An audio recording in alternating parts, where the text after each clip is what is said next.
আর সুরে ও কথায় আমাদের তনুশ্রী একাডেমির নিবেদন ঋতু রঙ্গে।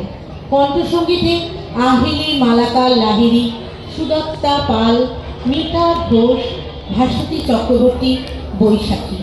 আবাহ সঙ্গীতে সৌভিক, ভাষ্যপাঠে ভাস্বতী চক্রবর্তী।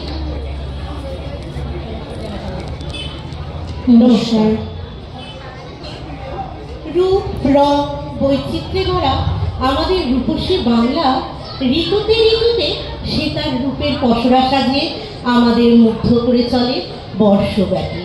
প্রকৃতির রঙ্গমঞ্চে গ্রীষ্ম, বর্ষা, শরৎ, হেমন্ত, শীত, বসন্ত এই ছটি ঋতুই পৃথক বৈশিষ্ট্যে সমৃদ্ধ। রবি ঠাকুর ঋতু সৌন্দর্যেরই কবি। তার সাহিত্য চর্চায় যে ঋতু বৈচিত্র্যতা দেখা যায় তা শুধু আকাশে বাতাসে মেঘের বর্ষণে ফুলপল্লবে প্রকাশ পায় এমন নয়। সে বৈচিত্র্য মানুষের শৈশব, কৈশোর, যৌবন, বার্ধক্যেও সমান উপলব্ধি করা যায়।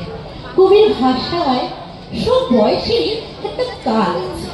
যৌবনে তেমন বসন্ত, বার্ধক্যে তেমন শরৎ, পৌরত্বের হেমন্ত, বাল্যকালের বর্ষা। বাংলার বুকে বর্ষ শুরু হয় গ্রীষ্মের প্রচণ্ড দাবদাহ।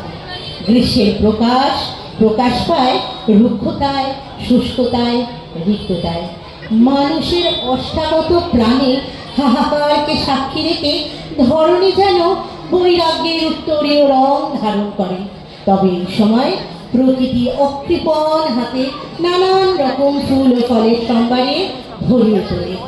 এই রুক্ষতার মাঝেও কবিতায় সঙ্গীতের সিক্ততায় ভিজিয়ে দেয় বাঙালির মন।